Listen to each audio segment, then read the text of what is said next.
Welcome to Untold Black Legends. How many women in positions of authority used their power to exploit those beneath them, acts never written down, never spoken aloud. How many enslaved people endured abuses so forbidden, so horrifying, that even fellow slaves could not bring themselves to whisper about them. How many truths were erased by official silence, sealed behind locked files, destroyed by accidental fires, or hidden under the protection of confidentiality and influence. And perhaps the most chilling question of all, if Mrs. Dawes had not kept her diary, if Daniel had never written his letter, if Robert Hayes had not stumbled upon those forgotten papers, would we know any of this ever happened? History is filled with empty spaces, with gaps where uncomfortable truths should be.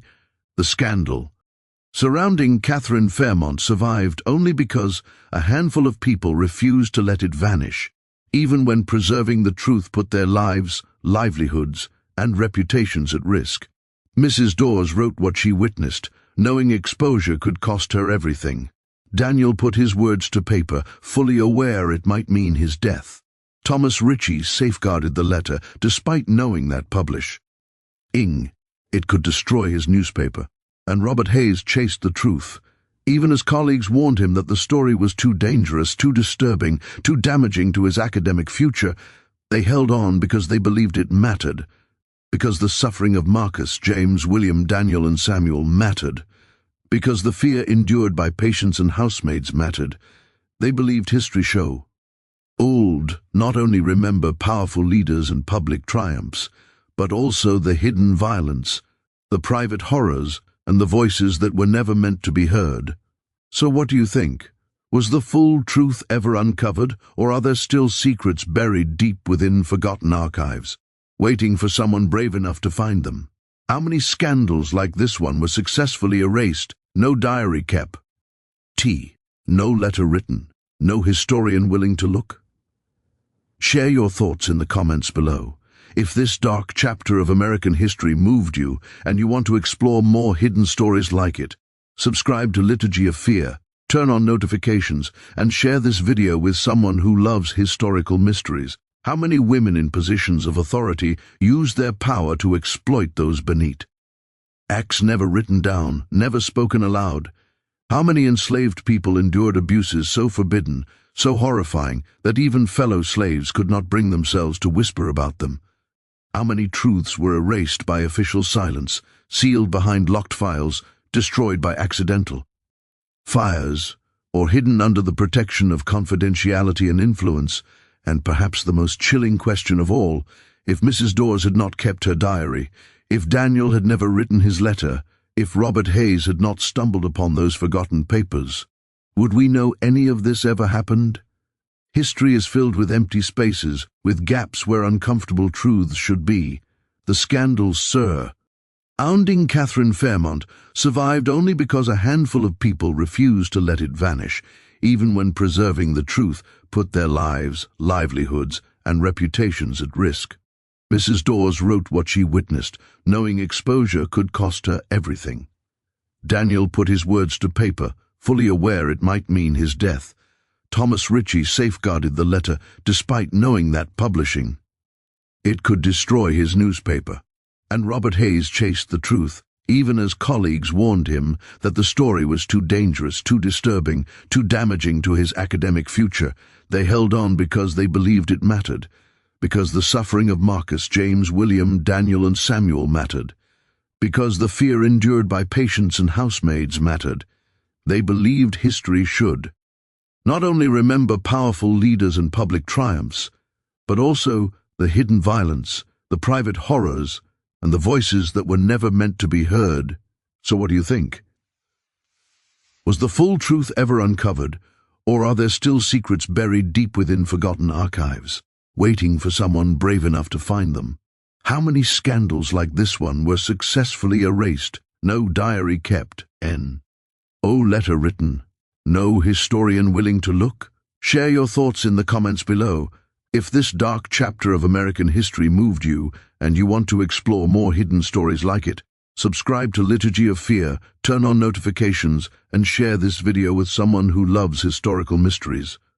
The official records from Richmond, Virginia, list the death of Governor's wife, Cathay Rhine Fairmont, as natural causes in November 1847.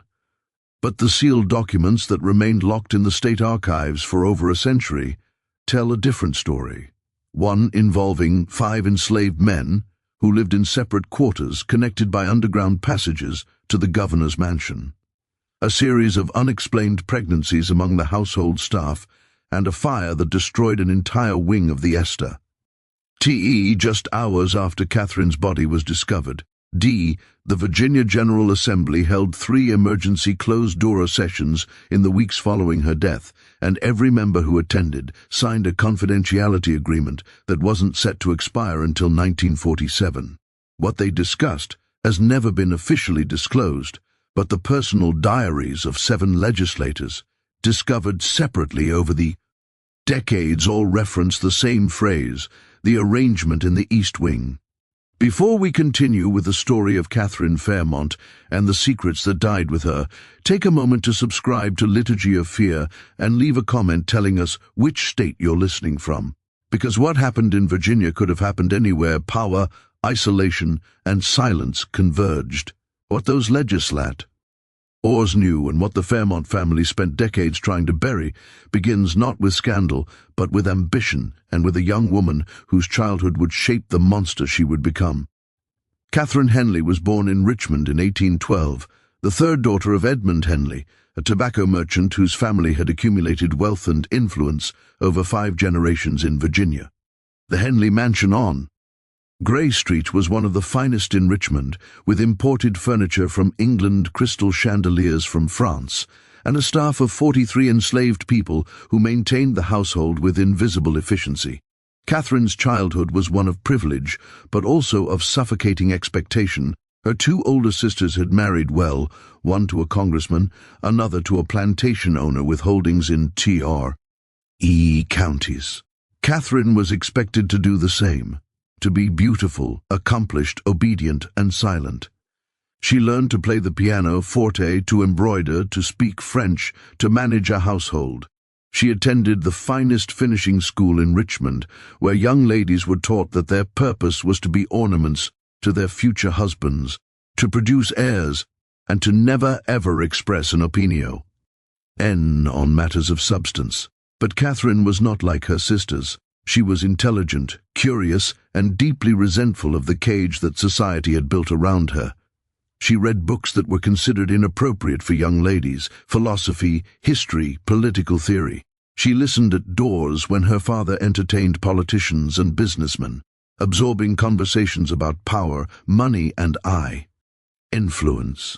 And she watched, with growing fascination and horror, the absolute power that white people held over the enslaved people in her household. She was 12 years old when she first understood what that power meant. One of the housemaids, a girl named Rose, who was only a few years older than Catherine, had been caught stealing food from the kitchen. The punishment was swift and brutal. Rose was stripped to the waist and whipped in the courtyard while the entire household staff was forced to watch. Catherine watched from her bedroom window, hidden behind the curtain, and felt something shift inside her. It wasn't horror at the violence, though she recognized that she should feel that it was something else entirely, a dark, thrilling realization that some people had the power to inflict pain, and others had no choice but to endure it. She began to experiment with that power in small ways. She would give orders to the enslaved children who worked in the house, watching to see how far she could push them before they showed fear or resentment. She would report minor infractions to her mother, knowing that punishment would follow. She would create situations where enslaved people would fail at tasks, then watch as they were disciplined. Her mother noticed and was pleased. "You have a firm hand," she told Catherine approvingly. "That will serve you well when you manage your own household." Her father noticed too, but with less approval. There was something in Catherine's eyes when she exercised power that disturbed him. A coldness, a calculation that seemed unnatural in a young G.R.O., but he said nothing. Girls were their mother's responsibility, and besides, a strong will could be useful in a wife, as long as it was properly directed. Catherine grew into a beautiful young woman. She had auburn hair that caught the light like copper, green eyes that could appear warm or cold depending on her mood, and a figure that drew admiring glances from Richmond's young men. She was ACC, accomplished, charming, and perfectly trained in the art of being what men wanted to see. But beneath the surface, Catherine was seething with rage at the limitations placed on her. She watched her father make business decisions. Her brothers-in-law wield political influence, and she knew that she was smarter than most of them, but she would never be allowed to own property in her own name, to vote, to any legal existence separate from her father or future husband. In the eyes of the law, she was barely more than property herself. Valuable property, to be sure, but property nonetheless. The only power she would ever have was the power over those beneath her in the social hierarchy, and she intended to use it. Thomas Fairmont entered her life in 1830 when Catherine was 18.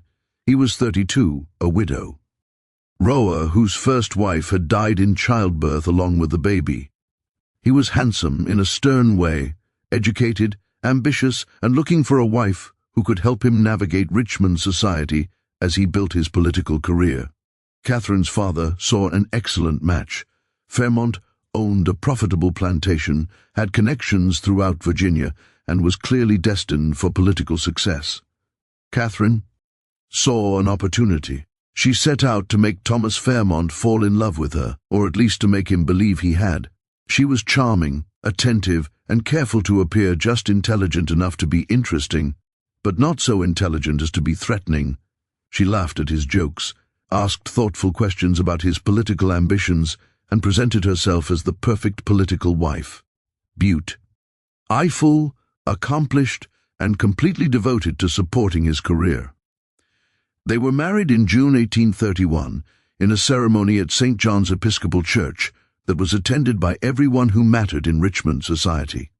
Catherine was 19 years old, and she believed that marriage would give her the power and independence she craved. She was wrong. Thomas Fairmont was not a cruel husband by the standards of his time. He provided well for Catherine, gave her a generous household allowance, and treated her with the distant courtesy that was considered appropriate between spouses of their class. But he also made it clear that she was to have no involvement in his business or political affairs, that her role was to manage the household and produce heirs, and that he expected her to be obedient and unquestioned. Catherine found herself in a new cage, one that was gilded and comfortable, but still a cage. She had traded her father's authority for her husband's, and gained nothing in the process. The first few years of marriage were marked by disappointment and growing resentment. Catherine did not become pregnant, despite Thomas's regular visits to her bedroom, visits that were dutiful, brief, and empty. Rely focused on the production of an heir. She underwent examinations by doctors who poked and prodded her, and declared that there was no obvious reason for her failure to conceive. The implication was clear. The fault was hers, and she was failing in her primary duty as a wife. Thomas never said anything directly, but Catherine could see the disappointment in his eyes, could hear the whispers at social gatherings. A wife who couldn't produce children was a failure, and Catherine had spent her entire life being told that failure was unacceptable. She began to withdraw from society, spending more time alone in the Fairmont plantation house in Hanover County. Thomas was often in Richmond, attending to business and political matters, and Catherine was left to manage the household and the plantation's enslaved workforce. It was during this period of isolation that Catherine began to develop what would later become the arrangement. The Fairmont plantation had over 100 enslaved people working the tobacco fields, maintaining the grounds, and running the household. Catherine, as mistress of the plantation, had absolute authority over all of them. She could order them to do anything, punish thieves, hem for any reason or no reason at all, and no one would question her decisions. She began to exercise that power in increasingly disturbing ways. She would summon enslaved men to her sitting room and order them to stand for hours while she read or did needlework, watching them struggle to remain still, to hide their discomfort. She would create impossible tasks, ordering a room to be clean to, Perfection, then finding fault with invisible specks of dust and ordering it cleaned again. She would pit enslaved people against each other, rewarding one and punishing another for the same behavior, watching how they scrambled to please her, to avoid her displeasure. The enslaved people on the Fairmont plantation learned to fear Catherine in a way that was different from their fear of the Ovis, ears, or even of Thomas Fairmont himself. The overseers were brutal but predictable. If you worked hard and followed the rules, you could usually avoid the worst punishments. Thomas Fairmont was distant and largely indifferent as long as the plantation ran smoothly and produced profit. But Catherine was capricious, creative in her cruelty, and seemed to take genuine pleasure in exercising her power. She would smile while ordering punishments, speak in a soft, sweet voice, while describing exactly how a transgression would be addressed. The enslaved people whispered that there was something wrong with her, something broken inside that made her enjoy their suffering. In 1838, Thomas Fairmont was elected governor of Virginia. It was the culmination of years of political maneuvering, and he was triumphant. He and Catherine moved to the governor's mansion in Richmond, a 3-story brick structure on Capitol Square that had housed Virginia's chief executive since 1813. Catherine was now the First Lady of Virginia, and she had access to power and influence that she had never had before. But she quickly discovered that even this elevated position came with constraints. She was expected to TTs, attend charity events, smile at political dinners, and be the perfect ornament to her husband's career. She had no real power, no real authority, just a more elaborate cage. The governor's mansion employed a staff of 32 enslaved people, and Catherine immediately began to assert control over them.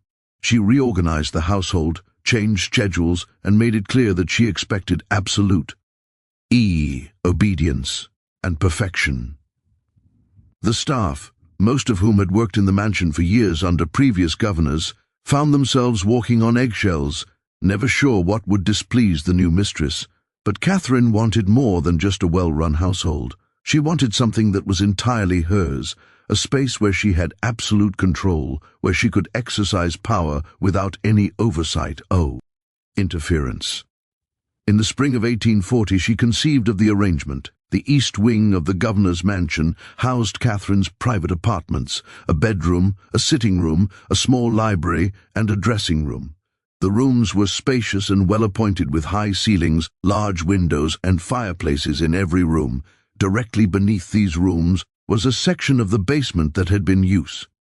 D for storage, old furniture, trunks of linens, boxes of papers from previous administrations. Catherine looked at that basement space and saw a possibility. She told Thomas that she wanted to renovate the basement beneath her apartments to create proper quarters for personal servants who would attend to her needs. It wasn't an unusual request. Wealthy women often had enslaved people who worked exclusively for them. Thomas, busy with legislative sessions and political crises, approved the renovation without much thought. He gave Catherine a budget and told her to handle it as she saw fit.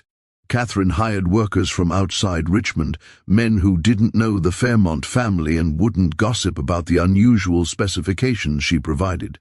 She wanted the basement divided into 5 separate rooms, each with a door that locked from the outside. She wanted each room furnished with an actual bed, not just a pallet on the floor, along with a small table, a chair, and a lamp. She wanted a small kitchen area installed with a stove and storage for food, and she wanted a separate staircase built connecting the basement directly to her private sitting room so that she could access the basement quarters without going through the main house. The workers thought it was odd, but they were being paid well, and they had learned not to ask questions of wealthy clients. They completed the renovation in 6 weeks, and Catherine inspected every detail personally, making sure that everything was exactly as she had specified. Then she went to the Fairmont Plantation in Hanover County and selected 5 men from the enslaved workforce. She chose carefully. She didn't want field hands who would be too rough, too uneducated for her purposes. She wanted men who had been trained for household work, men who could read and write, men who were intelligent enough to understand what was expected of them and desperate enough to comply. Marcus was 28, a skilled carpenter who had built furniture for the Plantation house. He was tall and strong with careful hands and a quiet demeanor. He had a wife and 2 children on the plantation, and he lived in constant fear that they would be sold away. James was 26, light-skinned enough that rumors circulated about his parentage. He had worked in the plantation house since he was a boy, serving meals and maintaining the rooms. He could read and write, skills that had made him valuable but also dangerous. Literate slaves were always watched more carefully, always suspected of planning escape or rebellion. William was 30, a blacksmith who had been trained by his father. He was powerfully built with arms like tree trunks from years of working the forge. He had tried to run away once when he was younger and had been caught and whipped so severely that he still bore the scars across his back. The experience had broken something in him, and he had been docile ever since, going through life with the mechanical obedience of a man who had given up hope. Daniel was 24, the youngest of the group. He had been taught to read and write by a previous owner who had believed in improving his slaves. He was intelligent, curious, and still had enough spirit left to feel anger at his situation, though he had learned to hide it behind a mask of compliance. Samuel was 29, trained as a personal valet. He knew how to care for fine clothing, how to shave a man without nicking the skin, how to move through a room without being noticed. He had the invisible quality that was prized in personal servants, the ability to be present but not intrusive, to anticipate needs. Without being told, Catherine had each of them brought to her sitting room at the plantation one at a time and explained what she wanted. "You're being transferred to Richmond," she told them. "You'll work in the governor's mansion in my private quarters. You'll have your own rooms, good food, light work, but you must understand that you belong to me completely. You will do exactly as I say when I say it without question. If you obey, you'll be treated well. If you disobey, or if you ever speak to anyone about what happens in the East Wing, you'll be sold to the Deep South, to the sugar plantations in Louisiana, where slaves last an average of 7 years before they work themselves to death. Do you understand?" Each man understood. They had no choice but to understand. In the world they lived, enslaved people had no rights, no recourse, no way to refuse an order from their owner. They could only obey and hope to survive. In May 1840, the 5 men were transported to Richmond and installed in the basement quarters beneath Catherine's apartments. The door at the top of the private staircase was fitted with a heavy lock, and Catherine kept the only key on a chain around her neck. The arrangement had begun. For the first few weeks, Catherine's demands were relatively benign. She would summon one of the men to her sitting room and have him tend the fire, or move furniture, or read aloud from a book while she did needlework. She was testing them, watching to see how they responded to her orders, how quickly they obeyed, whether they showed any signs of resistance or resentment. They learned quickly that absolute obedience was the only way to avoid punishment. Catherine had a system of rewards and punishments that was both calculated and capricious. A man who pleased her might receive extra food, or a warmer blanket, or a few hours of freedom to walk in the mansion gardens under supervision. A man who displeased her by moving too slowly, or failing to anticipate her needs, or owing any hint of independent thought, would be locked in his room without food, or forced to stand in the cold basement for hours, or subjected to other creative torments that left no visible marks but inflicted psychological torture. The other servants in the mansion noticed that something strange was happening in the East Wing, but they didn't understand the full scope of it.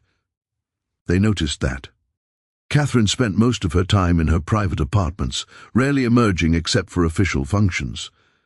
They noticed that the 5 men from the basement were never seen in the main house, that they seemed to exist in a separate world entirely. They noticed that food sent to the East Wing was different and more abundant than what was served elsewhere in the mansion. Martha, the head cook, was first to voice her concerns. She was a middle-aged woman who had been enslaved in the governor's mansion for over 20 years, serving under 4 different governors. She had seen a lot in her time, but she had never seen anything quite like Catherine Fairmont's arrangement. "Something ain't right in that East Wing," she told her daughter Bess, who worked as a housemaid. "Mrs. Fairmont, she's got those E5 men locked up down there like prisoners, and the food she wants me to send up, it's like she's feeding guests, not slaves. Roasted chicken, fresh bread, wine from the cellar. What's she doing with them?" Bess had noticed other things. She had been in the hallway outside the East Wing late one evening, carrying fresh linens to the guest rooms, when she heard voices coming from behind the closed doors. Not the voice of a mistress giving orders to slaves, but something else, low, intimate, almost conversational. And once, when she had passed by the door to the basement stairs, she had heard something that sounded like crying, a man's voice breaking with sobs. "Maybe we should tell someone," Bess whispered to her mother. "Maybe we should tell the governor." Martha shook her head firmly. "Tell? Him what? That his wife is acting strange? That she keeps slaves in her private quarters? That ain't illegal, child. She owns those men. She can do what she wants with them. And if we go making accusations without proof, we'll be the ones who suffer. Mrs. Fairmont, she'd have us sold away before we could blink. No, we keep our heads down and our mouths shut. That's how we survive." But Martha couldn't shake the feeling that something terrible was happening in the East Wing, something that went beyond the normal cruelties of slavery. She began to pay closer attention, to watch and listen and remember. In the basement quarters, the 5 men were learning the true nature of Catherine's arrangement. It started with Marcus. Catherine summoned him to a sitting room one afternoon in late June, A.B. Out 6 weeks after they had arrived in Richmond. She was wearing a silk dressing gown, and her hair was unpinned, falling in waves around her shoulders. She told Marcus to tend the fire, and he did, kneeling by the fireplace and adding logs, arranging them so they would burn evenly. When he finished and stood to leave, Catherine told him to wait. "Come here," she said, her voice soft but commanding. Marcus approached, his eyes downcast, his heart pounding. He had learned to read Catherine's moods, and there was something in her voice that frightened him. Catherine reached out and touched his face, running her fingers along his jaw. Marcus flinched but didn't pull away. He knew that any sign of resistance would be punished. "You're afraid of me," Catherine said, and she smiled. "Good. You should be. But if you do exactly as I say, I won't hurt you. Do you understand?" "Yes, Mom," Marcus whispered. What happened next would haunt Marcus for the rest of his life. Catherine used him, treated him not as a person, but as an object for her gratification, and when she was finished, she sent him back to the basement with a warning that if he ever spoke of what had happened, she would have his wife and children sold to the Deep South, and he would never see them again. Marcus stumbled down the stairs to the basement, his mind reeling, his body shaking. He locked himself in his room and wept, great racking sobs that he tried to muffle with his pillow so the other men wouldn't hear, but they heard anyway. And over the following weeks and months, each of them would experience the same King. Catherine would summon them one by one, use them for her pleasure, and send them back to the basement with threats and warnings that ensured their silence. The 5 men existed in a nightmare from which there was no escape. They were locked in the basement at night with no way to leave even if they wanted to.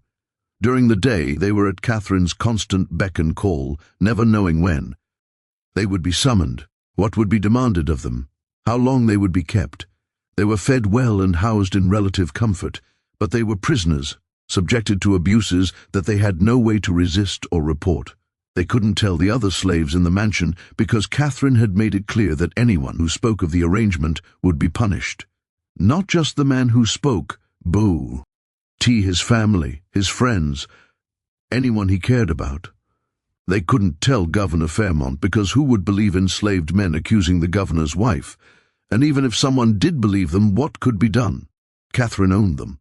She had the legal right to do whatever she wanted with her property. They were trapped and they knew it. Daniel, the youngest and most educated of the 5, tried to find some way to cope with the situation.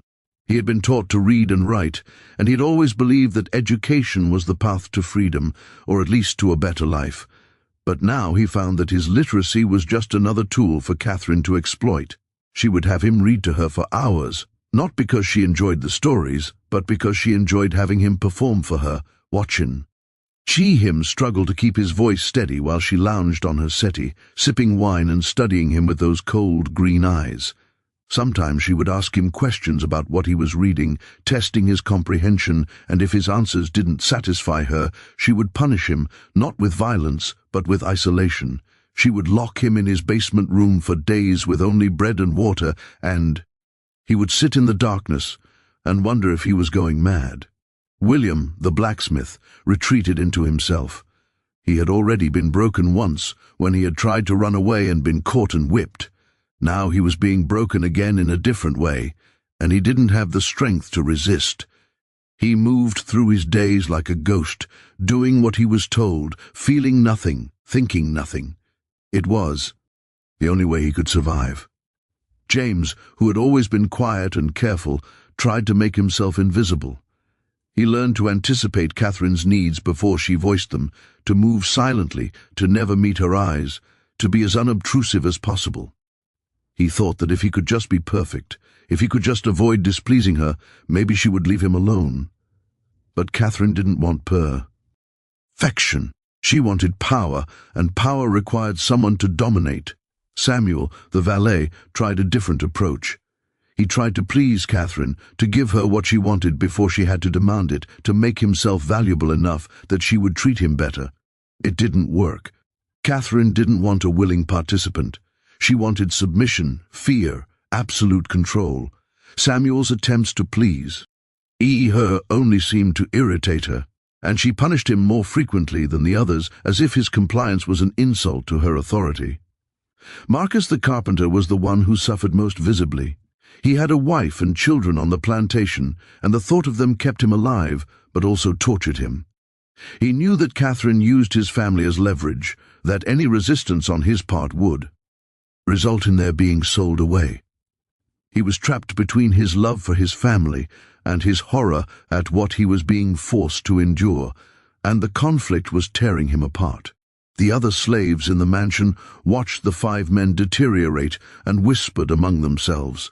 They didn't know exactly what was happening in the East Wing, but they could see the effects. The 5 men grew thin despite the good food. Their eyes became hollow, their movements mechanical. They rarely spoke even to each other, and when they did, their voices were flat, emotionless. Mrs. Dawes, the free black housekeeper, was deeply troubled by what she observed. She had worked in wealthy households for most of her adult life, and she had seen the many ways that enslaved people were abused. But there was something about the situation in the East Wing that was different, something that went beyond the usual cruelties. She began to keep a diary written in careful script and hidden beneath a loose floorboard in her room. She recorded dates, times, observations. She noted when Catherine summoned each of the 5 men, how long they stayed in the East Wing, what condition they were in when they emerged. She didn't know what she would do with this information, but she felt compelled to document it, to bear witness to something that everyone else was trying to ignore. In February 1841, something happened that made the situation even more disturbing. One of the housemates, a young woman named Patience, began showing signs of pregnancy. This wasn't unusual in itself. Enslaved women were frequently subjected to sexual violence, and pregnancy was a common result. But when Mrs. Dawes asked Patience who the father was, the girl's reaction was extreme. Patience became hysterical, sobbing and shaking, begging Mrs. Dawes not to ask, not to tell anyone. "She made me," Patience finally gasped. "Mrs. Fairmont made me go down there. She watched. She told me what to do. Please, please don't tell anyone. They'll sell me south. They'll separate me from my mother." Mrs. Dawes was horrified. She tried to get more information, but Patience was too terrified to say anything else. The girl was convinced that if anyone found out what had happened, she would be punished, sold away, separated from everyone she loved. Mrs. Dawes faced an impossible dilemma. She was free, yes, but her freedom was precarious. She worked for the Governor of Virginia, and if she made accusations against his wife without proof, she would lose her position, her reputation, possibly her freedom itself. And if what Patience was suggesting was true, that Catherine Fairmont was forcing enslaved women to have sexual encounters with the men in the basement and watching while it happened. Who would believe it? It was too monstrous, too depraved. Peep. Leigh would think Mrs. Dawes was lying or mad or trying to cause trouble. She decided to say nothing but to watch even more carefully. Over the next year, 2 more housemaids became pregnant under similar circumstances. Both refused to name the fathers. Both exhibited the same terror when questioned, and both, Mrs. Dawes noticed, had been seen entering the east wing late at night and emerging hours later disheveled and weeping. Mrs. Dawes added these observations to her diary, along with her growing suspicion about what Catherine was doing. It seemed that Catherine wasn't content with using the 5 men for her own gratification. She was also orchestrating encounters between them and the enslaved women in the household, treating human beings like livestock, breeding them for her own amusement. Some twisted psychological need.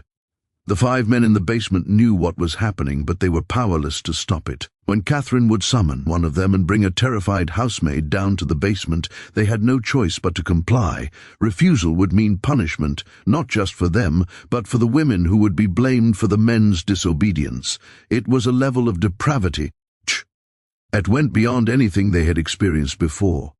They were being used not just for Catherine's pleasure, but as instruments of her power over others. They were being forced to participate in the violation of women who were just as trapped and powerless as they were.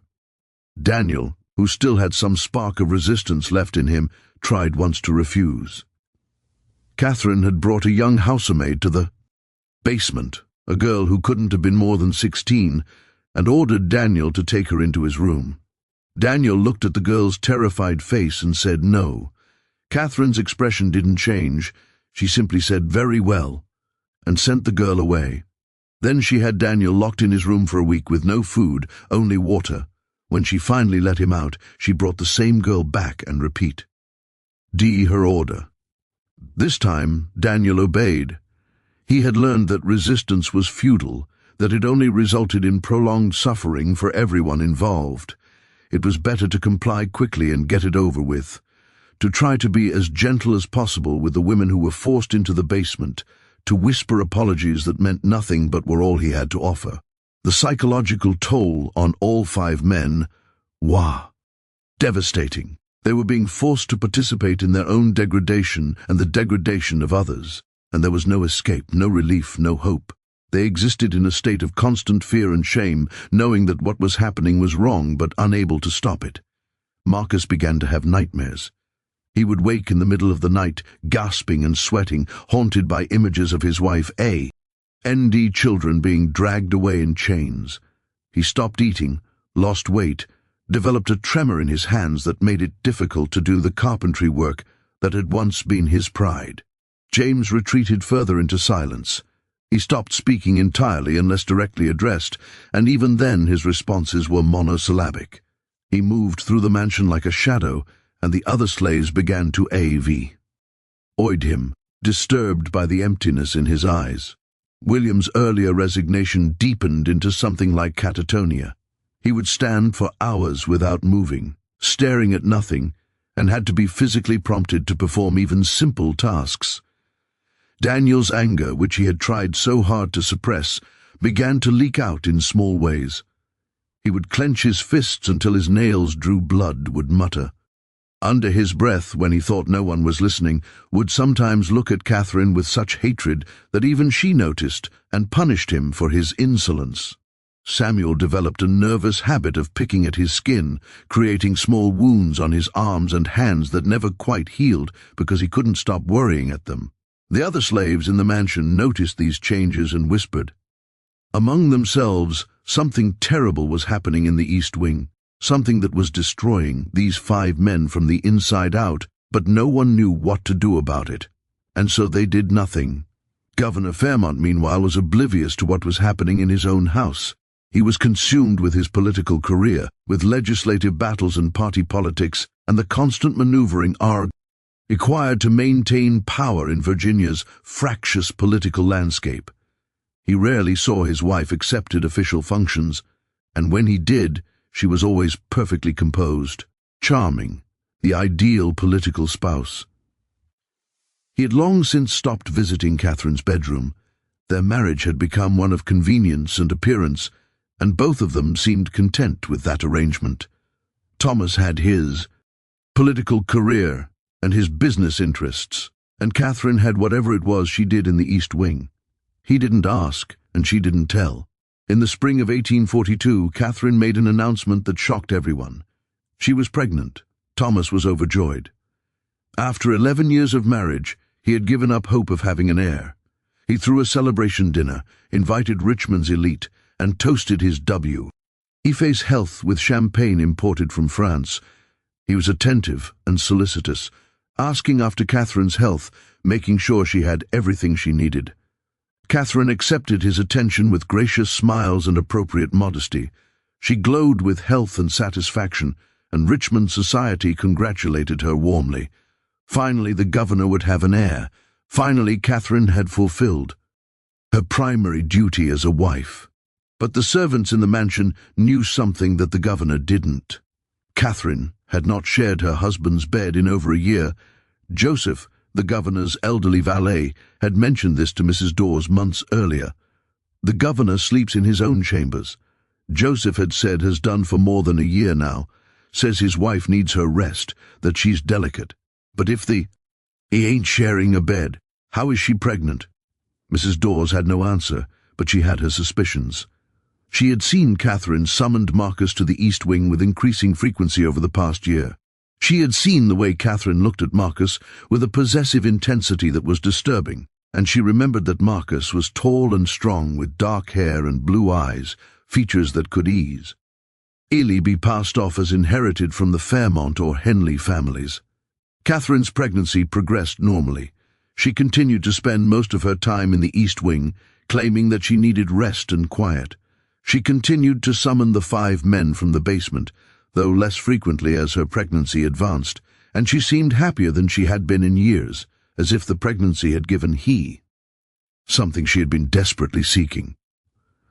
In November 1842, Catherine gave birth to a son. The delivery was attended by Richmond's finest physician and 2 midwives, and it went smoothly. The baby was healthy with a lusty cry and a strong grip. He was named Thomas Fairmont, Jr., and the governor was beside himself with pride and joy. Richmond society celebrated the birth with parties and gifts, and congratulatory visits. The newspapers printed announcements. The baby was christened at St. John's Episcopal Church in a ceremony attended by Virginia's political elite. Thomas Fairmont had an heir, and the Fairmont legacy was secure. But Mrs. Dawes, who had seen the baby when the wet nurse brought him to the kitchen for warm milk, noticed something that made her blood run cold. The baby had a distinctive birthmark on his left shoulder, a dark crescent-shaped mark about the size of a thumbprint. She had seen that exact birthmark before on Marcus's left shoulder, visible when he had rolled up his sleeves to carry firewood. Mrs. Dawes said nothing. What could she say? That the governor's son might be the child of an enslaved man. It was unthinkable. It was dangerous. It was a secret, that company. You'd get everyone in the household killed. But she wrote it in her diary, dated and detailed, and hid the book away. In the basement quarters, Marcus knew the truth. Catherine had told him with cruel satisfaction that the child was his. She had used him to produce the heir that she couldn't produce with her husband. And now she had proof of her power. A child who would inherit the Fairmont fortune and name. A child who carried Marcus's blood but would never know his true father. Marcus was devastated. He had a son, but that son would grow up as a white child, as the governor's heir, as a slave owner. His son would never know him, would never know the truth, and Marcus would have to watch from a distance, unable to claim his child, unable to protect him, unable to do anything but serve the woman who had stolen his child and his life. The knowledge broke something fundamental in Marcus. He had endured the abuse, the captivity, the forced encounters with terrified women. He had endured it all because he had his wife and children on the plantation, because he had hoped that somehow, someday things might get better. But now he had a son who would never be his, and the weight of that loss was more than he could bear. He began to deteriorate rapidly. He stopped eating almost entirely, became gaunt and hollow-eyed. His hands shook constantly. He would sometimes stand in his basement room and weep for hours, great silent sobs that shook his whole body. The other 4 men watched him with growing alarm, but they didn't know how to help him. They were all trapped in the same nightmare, LL suffering in their own ways. Catherine noticed Marcus's decline, but she didn't care. She had what she wanted, a son, an heir, proof of her power. Marcus had served his purpose, and if he was falling apart, well, she could always replace him with another man from the plantation. The years that followed were marked by a strange, tense normalcy. Catherine continued her arrangement in the East Wing. 5 men remained in the basement quarters, locked in at night, summoned during the day. More housemaids became pregnant under mysterious circumstances. Young Thomas grew from an infant to a toddler, healthy and happy, doted on by his father and the entire household. Governor Fairmont's term ended in 1842, but he remained influential in Virginia politics, advising his successors and managing his business interests. He and Catherine continued to live in the governor's mansion as a courtesy from the new governor, a political ally who was happy to have the Fairmonts' continued presence and influence. To the outside world, the Fairmonts were a successful, respectable family. Thomas was a respected elder statesman. Catherine was a devoted mother and charitable society matron, and young Thomas Jr. was the pride of Richmond society. But inside the East Wing, the nightmare continued. In 1845, Daniel made a decision that would have catastrophic consequences. He couldn't endure the situation any longer. He had watched Marcus deteriorate, had seen the terror in the eyes of the women who were forced into the basement, had felt his own humanity being stripped away piece by piece. He had to do something. Had to try to get help, even if it meant risking everything. He managed to smuggle a letter out of the mansion. How he did it, no one ever knew for certain. Perhaps he bribed a delivery boy with a coin he had somehow acquired. Perhaps he slipped it into a merchant's cart when no one was looking. Perhaps he passed it to a sympathetic free black person in the market during one of the rare occasions when he was allowed outside under supervision. However he did it, a letter written in Daniel's careful handwriting reached the offices of the Richmond Enquirer, the city's most prominent newspaper. The letter was carefully worded. Daniel didn't mention Catherine by name, didn't mention the governor's mansion specifically, but he described in harrowing detail the experience of being held captive by a wealthy white woman who used enslaved men for her own purposes, who orchestrated forced encounters between enslaved people as if they were livestock, who kept them locked in basement rooms and threatened them with being sold south if they ever spoke of what happened.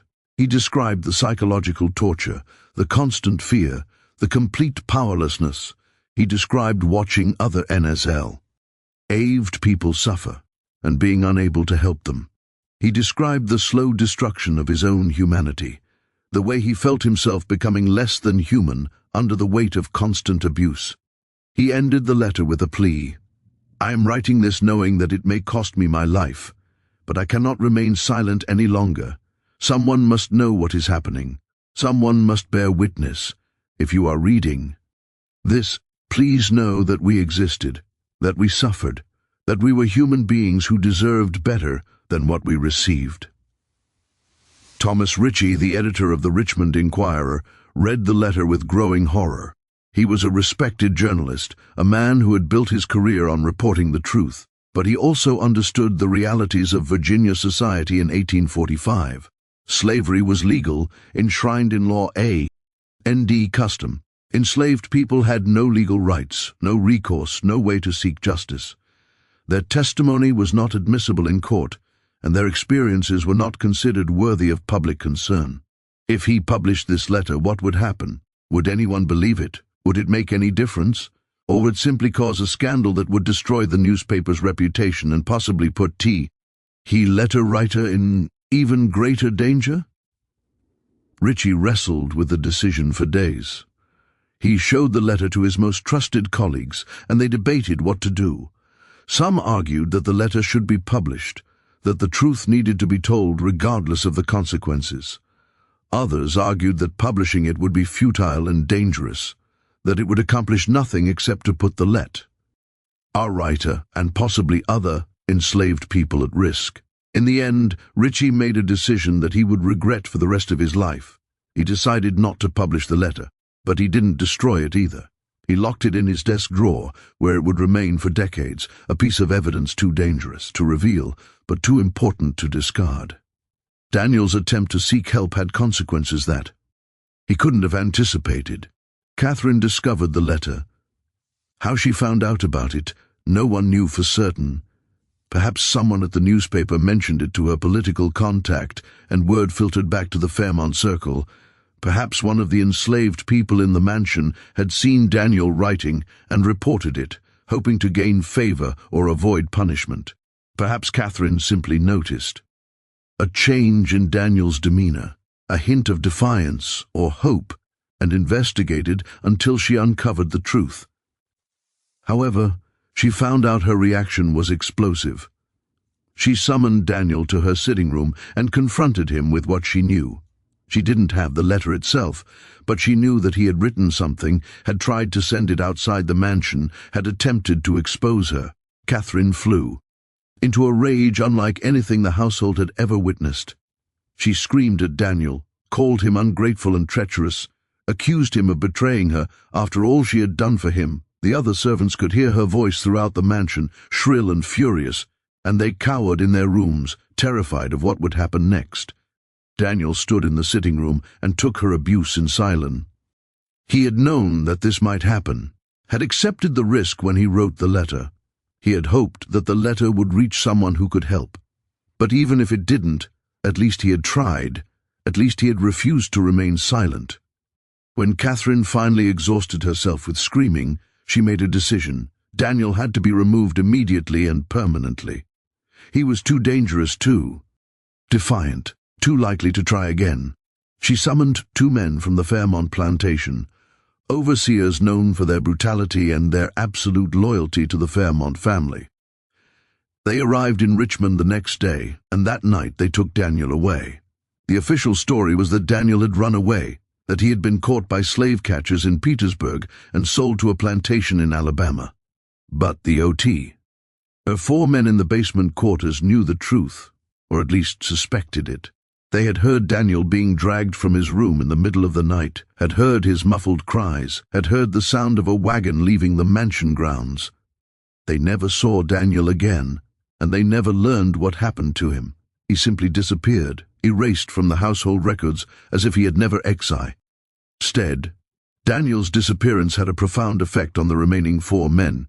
If there had been any hope left in them, any thought of resistance or escape, it died with Daniel's removal. They understood now that Catherine's power was absolute, that there was no help coming, no way out. They could only endure and try to survive. Marcus, who had already been deteriorating, grew worse. He stopped speaking, aching entirely, even when directly addressed. He moved through his days like an automaton, performing his tasks with mechanical precision but showing no sign of awareness or emotion. His eyes were empty, his face blank. He was a shell of a man, hollowed out by suffering. James, William, and Samuel watched Marcus's decline with growing dread.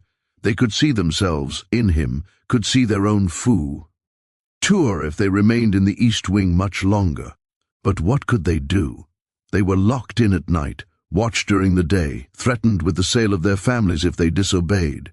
They were trapped, and they knew it. Catherine, meanwhile, seemed energized by Daniel's removal.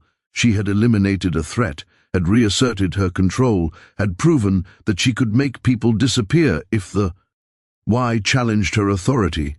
She became more demanding, more capricious, more creative in her cruelties. She would summon the men at odd hours, keep them for entire nights, send them back to the basement quarters, exhausted and hollow-eyed. She began drinking more heavily. Wine with dinner, brandy in the afternoon, whiskey late at night. Her hands shook. Her temper flared at the smallest provocation. Her mood swings became more extreme. Governor Fairmont, who had been largely oblivious to his wife's behavior, finally began to notice that something was wrong. Catherine was no longer the composed, charming woman who had been such an asset to his political career. She was erratic, volatile, often drunk. She neglected her social obligations, missed charity events, snapped at guests during Cal dinners. Thomas suggested that Catherine see a doctor, take a rest cure, perhaps visit relatives in Charlottesville. Catherine refused violently, screaming that she was fine, that she just needed privacy, that everyone should leave her alone. Thomas, uncomfortable with his wife's intensity and relieved to have an excuse to avoid her, backed off. He spent more time at the plantation, more time in political meetings, more time anywhere but the governor's mansion. He told himself that Catherine was just going through a difficult phase, that she would recover in time, that it was best to give her space. But Catherine's mental state continued to deteriorate. She became paranoid, convinced that the servants were plotting against her, that people were talking about her, that everyone was trying to undermine her authority. She would interrogate the household staff about imagined infractions, accuse them of theft or laziness or insubordination, punish them for offenses that existed only in her mind. The atmosphere in the mansion became oppressive, fearful. The servants walked on eggshells, never knowing what would set Catherine off, what innocent action would be interpreted as defiance or disrespect. Several of them begged Governor Fairmont to intervene, to do something about his wife's behavior, but Thomas refused to get involved. Catherine's management of the household was her domain, and he had no intention of interfering. In the summer of 1847, Catherine made a decision that would prove fatal. She decided she wanted another child. She was 36 years old, and young Thomas was now 5. She had successfully passed off one enslaved man's child as her husband's heir. Perhaps in her deteriorating mental state, she believed she could do it again. Or perhaps she simply wanted to recreate the one time in her life when she had felt powerful and successful, when she had achieved something that everyone had told her was impossible. She stopped drinking, began eating better, taking walks in the mansion gardens. She attended church services again, smiled at social gatherings, played the role of devoted wife and mother. To the outside world, it seemed that Catherine was recovering, that whatever crisis she had been going through was over. But in the East Wing, she intensified her demands on the 4 remaining men. She summoned Marcus repeatedly, trying to recreate the circumstances that had led to Thomas Jr.'s conception. But Marcus was too broken, too far gone. He could barely function, could barely respond to her demands. Catherine grew frustrated, then angry. She berated Marcus for his weakness, his uselessness, his failure to give her what she wanted. She punished him by locking him in his room for days at a time, by withholding food, by subjecting him to verbal abuse that was as cruel as any physical torture. In October 1847, Marcus made a decision. He couldn't endure anymore. He couldn't live with what he had become, with what he had been forced to do, with the knowledge that his son was growing up in the same house, but would never know him. He couldn't live with the constant fear, the constant pain, the constant degradation. One night when the other men were asleep, Marcus took a rope from the storage area in the basement. He tied it to a ceiling beam in his room, fashioned a noose, stood on a chair, and stepped off. The other servants found him in the morning when he didn't respond to the bell. He was hanging from the beam, his body still and cold, his face peaceful for the first time in years. There was no note, no explanation, just a body swinging gently in the dim light of the basement. James, William, and Samuel stood in the doorway of Marcus's room and stared at his body, and they understood. Marcus had found the only escape available to him. He had chosen death over continued suffering, and none of the could blame him for it. Catherine's reaction to Marcus's suicide was not grief or remorse. It was fury. She raged that Marcus had been weak, that he had been selfish, that he had ruined everything. She ordered his body removed immediately, buried in the slave cemetery without ceremony or marker. She demanded that another man be brought from the plantation to replace him, as if Marcus were a broken tool that simply needed to be swapped out for a new one. But Governor Fairmont, who had returned to Richmond for a political dinner and been informed of the suicide, finally began asking questions. Why had Marcus been in the basement? Why were there separate rooms down there? Why did his wife keep these men isolated in the East Wing? What exactly was happening in his house? Thomas had ignored the whispers and rumors for years, had convinced himself that whatever Catherine was doing was her own business. But a man had killed himself in the basement of the governor's mansion, and that couldn't be ignored. It was a scandal waiting to happen, and Thomas's political instincts finally overcame his willful blindness. He began investigating quietly and discreetly. He spoke to Joseph, his valet, who told him about the locked doors and the strange hours that the men in the basement kept. He spoke to Martha, the cook, who told him about the unusual food orders and the way Catherine treated the 5 men differently from other slaves. And finally, he spoke to Mrs. Dawes, who had been waiting for years for someone to ask the right questions. Mrs. Dawes showed Thomas her diary. She walked him tea. Proof, years of careful observations, dated entries, detailed accounts of what she had seen and heard. She told him about the pregnancies, the locked doors, the terror in the housemaid's eyes. She told him about Daniel's disappearance and the letter to the newspaper. She told him about Marcus's deterioration and the birthmark on young Thomas Jr., his shoulder. Thomas Fairmont read the diary with growing horror. He was not a particularly moral man by modern standards. He owned over 100 slaves and had built his wealth on their labor. But even he was shocked by what his wife had done. The sexual abuse, the forced breeding, the psychological torture, the possibility that his own son was actually the child of an enslaved man. It was beyond anything he had imagined. But Thomas's primary concern was not the suffering of the enslaved people in his household. It was the potential scandal. If word got out about Catherine's arrangement, if the truth about young Thomas Jr.'s parentage became known, it would destroy the Fairmont name forever. Thomas would be a laughingstock. His political career would be over. His business interest would suffer. His family's reputation would be ruined. He had to contain the situation immediately and completely. On the evening of November 12, 1847, Thomas confronted Catherine in the East Wing. No one knows exactly what was said during that confrontation. The servants heard shouting, the crash of breaking glass, Catherine's voice rising to a shriek. They heard Thomas's voice cold and furious, demanding answers.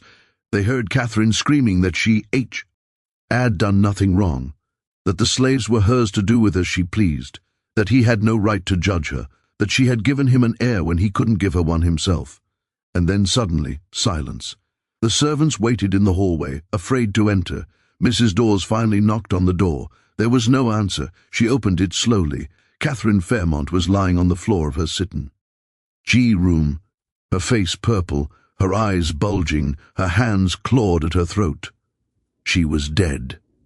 Governor Fairmont stood over her, his face ashen, his hands shaking. "She collapsed," he said hoarsely. "She was screaming, and then she just collapsed. Her heart, I think, or apoplexy. She just fell."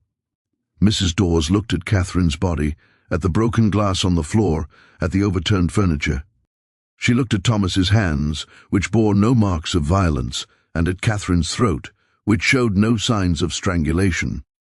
It was possible that Catherine had died of apoplexy brought on by extreme emotion.